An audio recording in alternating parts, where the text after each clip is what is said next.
ഇന്ന് നമ്മൾ ഡിസ്കസ് ചെയ്യാൻ പോകുന്നത് രണ്ടാം പഞ്ചവത്സര പദ്ധതിയെക്കുറിച്ചാണ്. 1956 മുതൽ 1961 വരെയാണ് രണ്ടാം പഞ്ചവത്സര പദ്ധതിയുടെ കാലഘട്ടം.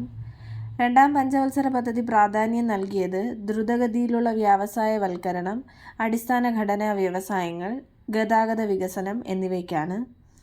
വ്യാവസായിക പദ്ധതി എന്നും മഹലനോബിസ് മാതൃക എന്നും രണ്ടാം പഞ്ചവത്സര പദ്ധതി അറിയപ്പെടുന്നു.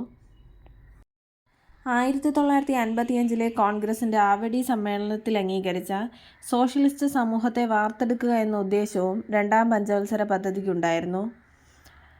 രണ്ടാം പഞ്ചവത്സര പദ്ധതിയുടെ ഉപലക്ഷ്യങ്ങൾ തൊഴിലില്ലായ്മ കുറയ്ക്കുക, ദേശീയ വരുമാനം ഉയർത്തുക എന്നിവയാണ്. രണ്ടാം പഞ്ചവത്സര പദ്ധതി ഊന്നൽ നൽകിയ സമ്പദ് വ്യവസ്ഥ മിശ്ര സമ്പദ് വ്യവസ്ഥയാണ്. രണ്ടാം പഞ്ചവത്സര പദ്ധതി ലക്ഷ്യമിട്ട വളർച്ചാ നിരക്ക് 4.5-ഉം എന്നാൽ നേടിയത് 4.3-ഉമാണ്. വിദേശ നാണ്യത്തിൻ്റെ കടുത്ത അഭാവവും രൂക്ഷമായ വിലക്കയറ്റവും വികസന ലക്ഷ്യങ്ങൾ വെട്ടിച്ചുരുക്കുന്നതിലേക്ക് നയിച്ചു. രണ്ടാം പഞ്ചവത്സര പദ്ധതിക്കാലത്ത് നടപ്പിലാക്കപ്പെട്ട പ്രധാന പ്രവർത്തനങ്ങൾ: 1.